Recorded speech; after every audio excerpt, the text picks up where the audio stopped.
une nuit dont ses proches se souviendront éternellement. Dans la soirée du 5 au 6 décembre 2017, et après un long combat contre un cancer du poumon, Johnny Hallyday a rendu son dernier souffle à l'âge de 74 ans au sein de la Savannah, sa demeure de Marne-la-Coquette. Onde de choc pour la musique française et ses admirateurs. Mais, près de 4 ans après son décès, les souvenirs se tassent, bien que la douleur reste bien présente.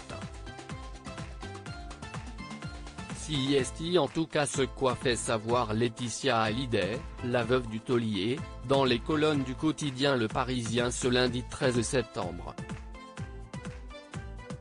Au cours de cette interview, elle a confié que la salle dans laquelle le rockeur s'est éteint, son bureau reconverti en chambre d'hôpital durant ces derniers jours, a récemment été vidé. Son bureau a été vidé la semaine dernière, cela a aussi été un choc abyssal, a déclaré l'ex-mannequin. Je suis arrivé hier et je n'ai pas pu l'ouvrir. La mère de Jade et Joy tourne difficilement la page, bien qu'elle vive désormais une heureuse histoire avec l'acteur et réalisateur Jalil Lesper. Au mois d'octobre 2020, Closer vous révélait ainsi qu'elle espérait pouvoir vendre la Savannah, et en tirer une coquette somme de 12 millions d'euros.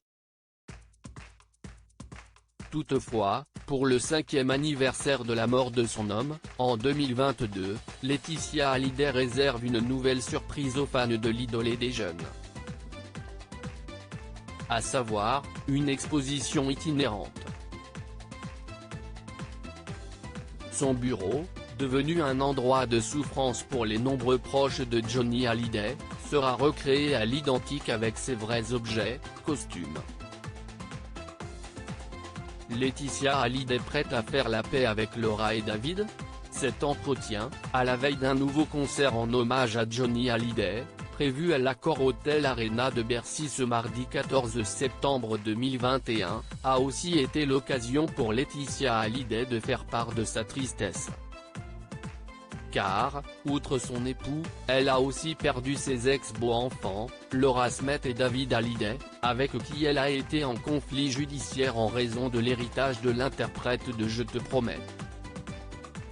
Les choses se sont un peu apaisées, mais nos rapports restent compliqués.